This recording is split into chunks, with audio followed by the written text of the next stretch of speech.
I believe that all of you are following all these instructions very vigilantly. Before going to start any lesson, there are some learning objectives. So today's our learning objectives are: describe the components of information technology, explain the transmission of electric signal through wires, radio waves through air, and light signals through optical fibers. The first topic is information and communication technology, ICT. अब आजकल के दौर में हमारे पास कौन कौन से communication resources हैं। अब वो दौर तो रहा नहीं कि सिर्फ हम जो है वो टेलीफोन यूज किया करते थे एक दूसरे को कोई बात कहने के लिए, या हम लेटर पोस्ट किया करते थे एक दूसरे को कोई मैसेज देने के लिए। इट्स मॉडर्न एरा, हमारे पास मोबाइल फोन्स हैं, हमारे पास इंटरनेट है, हमारे पास फैक्स मशीन्स हैं, बहुत से सोर्सेज हैं हमारे पास, कंप्यूटर, लैपटॉप्स, टैबलेट्स, ये सारे हमारे पास कम्युनिकेशन के रिसोर्सेज हैं जो आजकल इस मॉडर्न एरा में जब हमारी टेक्नोलॉजी इतना एडवांस हो चुकी है, इसमें हम ये सारी कम्युनिकेशन रिसोर्सेज यूज करते हैं इंफॉर्मेशन को एक जगह से दूसरी जगह पहुंचाने के लिए। Now, I have used the word information. आपके ख्याल में इंफॉर्मेशन क्या होती है? हम लोग एक्सेल में या वर्ड फाइल में कोई चीज राइट करते हैं। Let's suppose I have written 2 + 2. Is this an information? और I write 2 + 2 = 4. Is this the information? 2 + 2 information है या 2 + 2 = 4 एक इंफॉर्मेशन है? Obviously 2 + 2 = 4. Processed data is called information. ठीक है, हमारे पास दो चीजें होती हैं, one is data and the other is information. Now what is the difference between data and information? Data वो है जो मैं कंप्यूटर में राइट अप कर रही हूँ, और इंफॉर्मेशन वो है जो कंप्यूटर उसको प्रोसेस करके डेस्टिनेशन तक पहुंचा रहा है, मुझे पहुंचा रहा है। ठीक है, लेट्स सपोज मैंने कंप्यूटर में डाटा राइट किया है 2 + 2, that is data, raw form में है। 2 + 2 = 4. This is a complete information which computer provides me. Clear? अब इंफॉर्मेशन और कम्युनिकेशन टेक्नोलॉजी बेसिकली क्या है? This is an electronic system जो हम लोग इंफॉर्मेशन को एक जगह से दूसरी जगह पहुंचाने के लिए यूज करते हैं। ठीक है, in other words we say ICT is a blend of two fields. One is information technology, another is telecommunication. You are familiar with both terms. Information technology is the scientific method used to store information, to arrange it for proper use, and to communicate it to others. And telecommunication, the method that is used to communicate information to far off places instantly is called telecommunication. So how we define information and communication technology in physics terminology?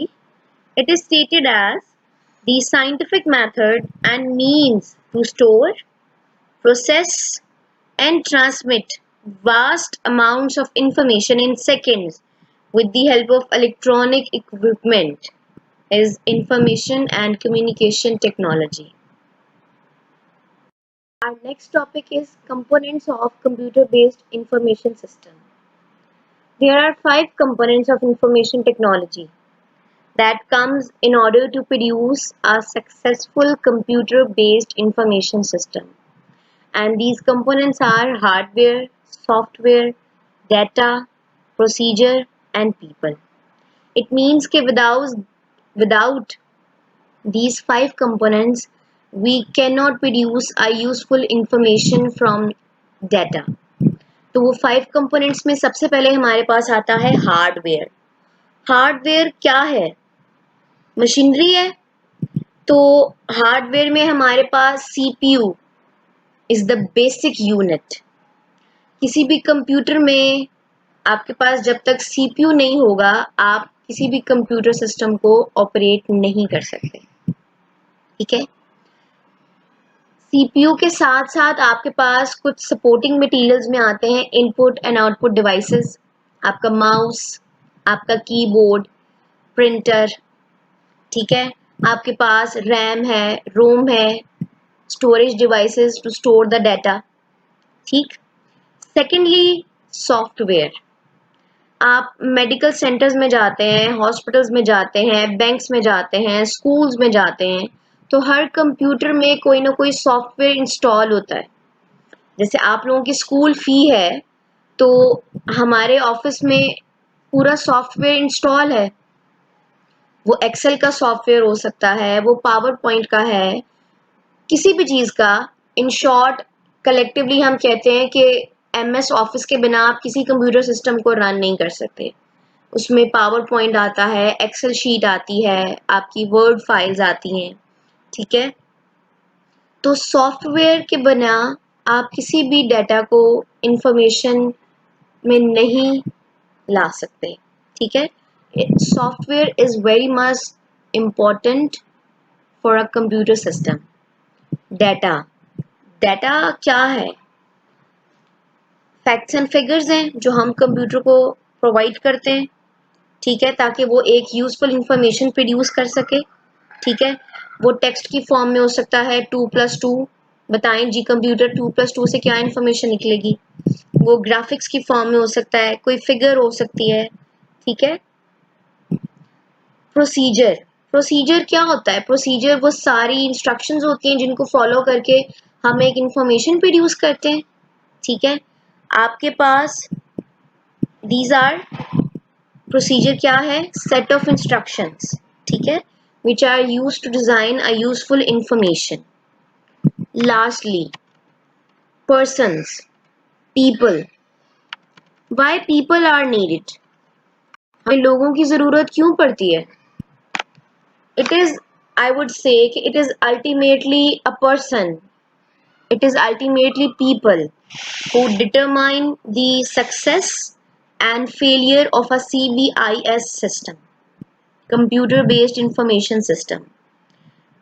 Hardware जो हमारी machinery है उसको ठीक रखना, up to date रखना, computer में software install करना, proper data provide करना ताकि इंफॉर्मेशन स्टोर हो सके, इंफॉर्मेशन बनाना, इंफॉर्मेशन को आगे कम्युनिकेट करना। तो ये सारे काम कौन कर रहा है? हम स्टाफ मेंबर्स कर रहे हैं ना। जब तक स्टाफ मेंबर्स ही नहीं होंगे, जब तक पीपल नहीं होंगे, पर्सन्स नहीं होंगे, हम किस तरह से कोई इंफॉर्मेशन स्टोर कर सकते हैं, किस तरह से कोई इंफॉर्मेशन प्रोड्यूस कर सकते हैं, ठीक। So people are the foremost important component for a successful information system. Clear? Topic is flow of information, how information flows from one point to another point. Information एक प्लेस से दूसरी place तक हम किस तरीके से पहुंचा सकते हैं, ठीक है। This is only possible in the presence of electronic and optical equipments. पहले पहले हमारे पास फोन थे, टेलीफोन्स, वायर्स के थ्रू हम अपने मैसेजेस, अपनी इंफॉर्मेशन एक जगह से दूसरी जगह पहुंचाते थे, ठीक है। उसके बाद जैसे जैसे एडवांसमेंट हुई हमारी टेक्नोलॉजी में, हमारे पास टेलीविज़न आया, हमारे पास सेल फोन, मोबाइल फोन्स आए, हमारे पास रेडियो सिस्टम आया, जिसकी वजह से हम information through waves and through optical fibres यानी स्पेस के जरिए और लाइट की फॉर्म में इंफॉर्मेशन एक जगह से दूसरी जगह पहुंचाते, ठीक है। अब हमारे पास यहाँ पे एक छोटी सी एग्जांपल मैं आपको देती हूँ कि आप लोग टीवी पे लाइव ट्रांसमिशन देखते हो, मैचेस आते हैं या किसी भी प्रोग्राम की लाइव ट्रांसमिशन आती है, तो वो हमें कैसे लाइव ट्रांसमिशन देता है हमारा टेलीविजन? ऑब्वियसली आपके पास सिग्नल्स कैच होते हैं थ्रू सैटेलाइट्स जो हमारी अर्थ को रोटेट के अराउंड रिवॉल्व कर रही हैं। तो वो सैटेलाइट जो है वो सिग्नल्स पास आउट करती हैं थ्रू स्पेस हमारी अर्थ को। अब हमारे पास बहुत सी वेव्स हैं, रेडियो वेव्स हैं, माइक्रोवेव्स हैं। हम यहाँ पे डिस्कस करेंगे रेडियो वेव्स और माइक्रोवेव्स को। आई से कि microwaves are far better than radio waves. Why? हम माइक्रोवेव्स को क्यों प्रेफर करते हैं कि वो हमारे पास हमारी टेलीविजन पर लाइव ट्रांसमिशन शो करे, क्योंकि आपकी माइक्रोवेव्स की स्ट्रेंथ बहुत ज़्यादा होती है। ये अर्थ की एटमॉस्फेयर में रिफ्लेक्ट नहीं होती, इनमें डिस्टॉर्शन नहीं होती, एज इट इज़ इंफॉर्मेशन आपके टेलीविजन पे आप तक पहुंचाई जाती है। इसके बजाय अगर हम रेडियो वेव्स यूज़ करते हैं तो वो बहुत ज़्यादा रिफ्लेक्ट होती हैं बाय द अर्थ एटमॉस्फेयर। आपको पता है अर्थ एटमॉस्फेयर में कितनी सारी लेयर्स हैं, ट्रोपोस्फेयर है, स्ट्रेटोस्फेयर है, मीजोस्फेयर है। तो जितना ज़्यादा डिस्टेंस होता जाता है उतनी ज़्यादा रिफ्लेक्शन शो करता है, जिसकी वजह से सिग्नल्स वीक हो जाते हैं और आप सही सिग्नल्स कैच नहीं कर पाता आपका टेलीविजन। ठीक है, तो हम जो है वो through electronic and optical equipments information एक जगह से दूसरी जगह फ्लो करवाते हैं। अब आपको एक फिगर दी हुई है, आप इस फिगर को देखें, showing elements of a communication system. A transmitter, क्या आप इनपुट सिग्नल ट्रांसमीटर को देते हो? ट्रांसमीटर का क्या काम है कि वो इनपुट सिग्नल लेता है, रिसीव करता है और ट्रांसमिशन चैनल को प्रोवाइड करता है। ठीक है, ट्रांसमिशन चैनल क्या करता है कि उस सिग्नल को जो उसने रिसीव किया है प्रोसेस करता है। ठीक है, और प्रोसेस करके उसमें जितनी भी नॉइस है या इंटरफेरेंस है या डिस्टॉर्शन है उस रेट को कम करता है और रिसीवर आपके पास जो थर्ड कंपोनेंट है उसको प्रोवाइड करता है। अब थ्रू रिसीवर जो हमारे पास आउटपुट सिग्नल आया है, जो इंफॉर्मेशन आई है, वो डेस्टिनेशन तक प्रोवाइड की जाती है। ठीक है, सो through these three components, transmitter, transmission channel and receiver, and information flow from one place to another. Next topic is transmission of electrical signals through wires. Who invented the telephone first? Alexander Graham Bell. What was the basic principle of inventing telephone? Alexander Graham Bell invented the phone on the basic principle that our voice, our sound, is converted into electrical signals and communicate it to another place. कि क्या purpose है telephone का कि a simple telephone changes our voice, changes our sound into electrical signal and communicate it from one place to another place. अब एक telephone system में कितने parts होते हैं? We have two parts of a telephone system, a mouthpiece and earpiece. Mouthpiece जिससे हम बोलते हैं, एयर पीस रिसीवर जो हमारे मैसेजेस रिसीव कर रहे हैं। Now how it works, we have two parts of a telephone system, a mouthpiece and earpiece receiver. Our mouthpiece and receiver contain carbon granules and a thin metal diaphragm. Now what happens when we speak in the mouthpiece? When we speak in the mouthpiece, diaphragm vibrates, due to which carbon granules compresses. And when they compresses, electric current flow through the wire. See the figure, it is clearly shown to you that when you speak, carbon granules compresses by the vibration of diaphragm and electrical signal is transmitted through transmitter to the next person and we hear a voice. Ab, what happens before hearing the voice? What happens when electrical signal comes towards earpiece? Now at earpiece, when you hear the sound, that electrical signal is again converted into the sound. It means the whole process is reversed at the other end of the line by the receiver. It means magnetic field. जब magnetic field vary करती है, it attracts the diaphragm in the receiver, causing it to vibrate. अब जब diaphragm again vibrate करता है तो वही electrical signals आपके साउंड में कन्वर्ट होते हैं और आपके पास इंफॉर्मेशन एज इट इज पहुंचती है, जैसी माउथ पीस के जरिए दूसरे पर्सन ने आप तक पहुंचाई होती है। ठीक है, क्लियर?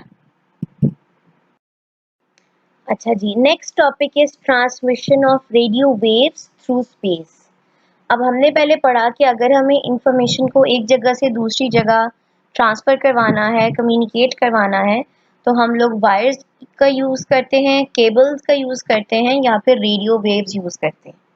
ठीक है, अगर मुझे अपनी कोई इंफॉर्मेशन टीवी कैमरा से या टेलीफोन से एक जगह से दूसरी जगह पहुंचानी है, तो मुझे सिग्नल्स को ट्रांसफ़र करवाना पड़ेगा थ्रू केबल्स और रेडियो वेव्स। अब जो सिग्नल मेरे पास ऑडियो फ्रीक्वेंसी में मौजूद है, मैं उसको इजीली थ्रू वायर्स, केबल्स या रेडियो वेव्स एक जगह से दूसरी जगह पहुंचा सकती हूँ। लेकिन अगर मेरे पास इंफॉर्मेशन स्टोर है और मुझे उसको एक लार्जर लॉन्गर डिस्टेंस पे कम्युनिकेट करवाना है, then it would be a challenge for me. तब हमें ज़रूरत पड़ती है कि अब हमें क्या करना चाहिए कि हमें एक लार्जर डिस्टेंस पे अपनी इंफॉर्मेशन को पहुंचाना है। तो उसके लिए हम लोग क्या यूज़ करते हैं? Electromagnetic waves. अब उसका क्या प्रोसीजर है? See the figures given below. आप जैसे ही साउंड प्रोड्यूस करते हो through microphone, these microphones are responsible for changing our sound into electrical signals at radio stations। ठीक है, वो इलेक्ट्रिकल सिग्नल्स जो हैं उनको एम्पलीफाई करके एंटीना कैच करता है। ठीक है, एंटीना जैसे ही हमारे सिग्नल्स को कैच करता है, ये उस सिग्नल को दूसरी जगह तक पहुंचाता है इन the form of electromagnetic waves. ठीक है, जैसे ही ये दूसरी जगह तक पहुंचाता है एट द रिसीविंग एंड, ठीक है, अब जो रिसेप्टर है वो क्या करेगा? वो रिसीवर क्या करेगा कि एंटीना से वही सिग्नल लेगा, उसको डीमॉड्यूलेट करेगा, यानी दोबारा से इलेक्ट्रिकल सिग्नल से साउंड में कन्वर्ट करेगा, उसको एम्पलीफाई करके लाउड स्पीकर यानी डेस्टिनेशन तक कम्युनिकेट करेगा। ठीक, क्लियर? यानी ट्रांसमीटर के थ्रू क्या हो रहा है कि हमारी साउंड माइक्रोफोन चेंज कर रहा है इनटू इलेक्ट्रिकल सिग्नल। वो electrical signals antenna radio station से कैच करके रिसीवर के पास लेके जा रहा है, और रिसीवर क्या कर रहा है कि through that antenna electrical signals को कैच कर रहा है, डीमॉड्यूलेट कर रहा है उसको, इट मींस दोबारा साउंड में कन्वर्ट कर रहा है और डेस्टिनेशन तक कम्युनिकेट कर रहा है। Clear? There are many electronic devices which uses radio waves to transfer their message from one place to another. In these devices, we have some examples like fax machines and cell phones. How a fax machine works? Why we use fax machine? हम ज़्यादातर fax machine को use करते हैं business point of view से। अब fax machine में एक जगह से दूसरी जगह मैसेज पहुंचाने का क्या तरीक़ाकार है, क्या मेथडोलॉजी है कि आप एक फैक्स मशीन में जैसे ही अपना मैसेज, अपनी इंफॉर्मेशन स्कैन करवाते हो, वो उस इंफॉर्मेशन को इलेक्ट्रॉनिक सिग्नल में कन्वर्ट करता है, और वो इलेक्ट्रॉनिक सिग्नल्स जो हैं वो नेक्स्ट फैक्स मशीन को थ्रू टेलीफोन लाइंस ट्रांसमिट किए जाते हैं। जैसे ही सेकंड फैक्स मशीन उसको रिसीव करता है, अगेन वो उस इलेक्ट्रॉनिक सिग्नल को टेक्स्ट या ग्राफिक के फॉर्म में स्कैन करता है एक पेज पे, और इंफॉर्मेशन जो है वो हम तक पहुंचाता है। Next is cell phone. Basically ये टू वे कम्युनिकेशन सिस्टम है। हम कॉल करते हैं, नेक्स्ट पर्सन कॉल रिसीव करता है, तो इनके दरमियान कौन सा प्रोसीजर है जो होता है? बेसिकली जब आप एक सेल फोन से कॉल मिलाते हो तो दो मेजर कंपोनेंट हैं, या आप कहते हो कि थ्रू टू प्रॉपर चैनल हमारी जो कॉल है वो दूसरे पर्सन को मिलाई जाती है. The one is base station of the caller. Base station basically a group of cells है, यानी एक ज्योग्राफिकल रीजन में, यानी लेट सपोज हम मुल्तान में बैठे हैं तो मुल्तान का अपना एक बेस स्टेशन है जिसमें तमाम कॉल्स जो हम मिलाते हैं सबसे पहले बेस स्टेशन पे जो है वो उनके सिग्नल्स पहुंचते हैं. बेस स्टेशन मिलकर जो है वो मोबाइल स्विचिंग सेंटर को डायरेक्ट करते हैं कॉल्स. ठीक है, और मोबाइल स्विचिंग सेंटर क्या करता है कि हमारी कॉल रिक्वायर्ड पर्सन तक पहुंचाता है. अब पूरे प्रोसीजर को किस तरह से हम लोग जो है वो एक्सप्लेन करते हैं कि जब आप कॉल मिलाते हो तो जो सिग्नल्स हैं हमारी ऑडियो फ्रिक्वेंसी जो है वो जाके सबसे पहले इलेक्ट्रिकल सिग्नल्स में कन्वर्ट की जाती है हमारी साउंड इन बेस स्टेशन. अब बेस स्टेशन क्या करता है कि वो ही सिग्नल मोबाइल स्विचिंग सेंटर को प्रोवाइड करता है और मोबाइल स्विचिंग सेंटर हमारे उसी सिग्नल को अगेन साउंड में कन्वर्ट करके जहां पे हमने कॉल मिलाई होती है वहां तक पहुंच जाता है. ठीक है. Okay, the last one is photophone. Photophone is very much different from our telephone. Photophone में क्या होता है कि we can also see the pictures of our relatives and friends. यानी in shortly I say that by using telephone using photophone we can communicate with our relatives or family members or friends with the physical appearance of each other.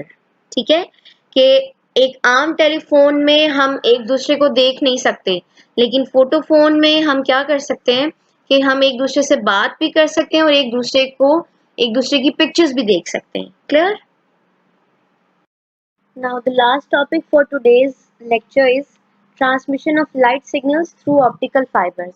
अब तक हमने different devices पढ़ी जिनको हम use करते थे to communicate by using radio waves, कि जिससे हम अपने messages in the form of radio waves एक जगह से दूसरी जगह पहुंचाते थे. Now we have optical fibres and through optical fibres we can communicate from one place to another by the use of light signals. अब लाइट सिग्नल्स को हम रेडियो वेव्स या माइक्रोवेव्स की निस्बत क्यों ज़्यादा यूज़ करते हैं कि लाइट की जो आपके पास विजिबल लाइट होती है ना उसकी फ्रीक्वेंसी रेडियो वेव्स और माइक्रोवेव से बहुत ज़्यादा होती है. So it is easy to communicate और transmit your messages from one place to another by using light signals. अब लाइट सिग्नल्स के लिए हम लोग यूज़ करते हैं optical fibres. See the figure given in your slide.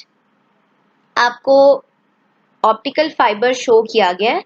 Optical fibre basically cluster होता है ग्लास फाइबर्स का. ठीक है.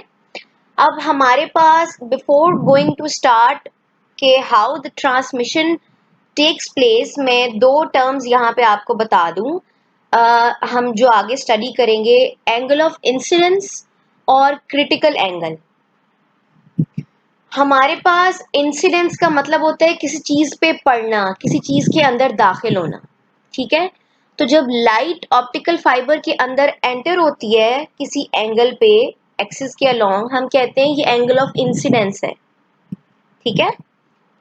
क्रिटिकल एंगल होता बेसिकली एंगल ऑफ इंसिडेंस ही है, लेकिन हम इसमें एक कंडीशन पढ़ते हैं कि अगर आपके पास लाइट एंटर हो रही है ऑप्टिकल फाइबर में और एंटर होने के बाद वो रिफ्रैक्ट कर रही है. रिफ्रैक्ट होता है बेंडिंग ऑफ वेव, कि अगर ऑप्टिकल फाइबर में एंटर होने के बाद वो अपना पाथ चेंज कर ले, उसको कहते हैं रिफ्रैक्शन. तो अगर हमारे पास ऐसा एंगल जिस पे लाइट इंसिडेंट हो रही है ऑप्टिकल फाइबर में और वो किसी सरफेस से टकराने के बाद 90 डिग्री के एंगल पे रिफ्रैक्ट होती है ना, उस एंगल को हम एंगल ऑफ इंसिडेंस नहीं बल्कि क्रिटिकल एंगल बोलते हैं. ठीक है. रादर अगर रिफ्रैक्ट नहीं हो रही 90 डिग्री के एंगल पे, किसी और एंगल पे हो रही है, तो फिर हम उसको क्रिटिकल एंगल नहीं कहते, फिर एंगल ऑफ इंसिडेंस कहते हैं. ठीक है. अच्छा जी, अब हमारे पास दो सरफेसेस होती हैं ऑप्टिकल फाइबर की, कोर, इनर लेयर और क्लेडिंग. ठीक है, जो उसके ऊपर कोर के ऊपर लेयरिंग होती है, ठीक है। और क्लेडिंग हमेशा लो रिफ्रैक्टिव इंडेक्स की होती है ताकि लाइट जो है वो ऑप्टिकल फाइबर से बाहर ना जा सके और हम उसको ऑप्टिकल फाइबर के अंदर ही ट्रैप कर सकें, ठीक है। अब प्रोसेस क्या होता है कि when light enters into the core of optical fibre, तो दो केसेस बनते हैं। If the refractive if the angle of incidence is less than the critical angle, तो हमारे पास जो लाइट है वो ऑप्टिकल फाइबर से बाहर चली जाती है, लॉस्ट हो जाती है, ठीक है, सिग्नल ट्रांसमिट नहीं हो पाता, ठीक। अगर हमारे पास angle of incidence critical angle से ज्यादा है तो फिर लाइट जो है वो इस ऑप्टिकल फाइबर में ट्रैप हो जाती है और इसी के अंदर बार बार क्लेडिंग से टकराकर वो रिफ्लेक्ट होती है as shown in the figure, ठीक है। जब रिफ्लेक्ट होती है तो हमारे पास क्या होता है कि light signals without any distortion और एट लेसर डिस्टॉर्शन रेट एक जगह से दूसरी जगह ट्रांसमिट किए जाते हैं। अब लाइट सिग्नल्स को यूज करने का एक और बेनिफिट क्या है कि आपने अगर बहुत ज्यादा डिस्टेंस पे जो है वो कम्युनिकेट करना है, मैसेज ट्रांसमिट करना है, तो उसके लिए लाइट सिग्नल्स बेस्ट ऑप्शन है क्योंकि इसमें डिस्टॉर्शन रेट बहुत कम हो जाता है, वीकनिंग ऑफ सिग्नल के चांसेस बहुत कम होते हैं, ठीक है। Clear? Thank you. Hope you have understood the lesson. Now this is question time. I would appreciate if you ask question from me. Allah Hafiz.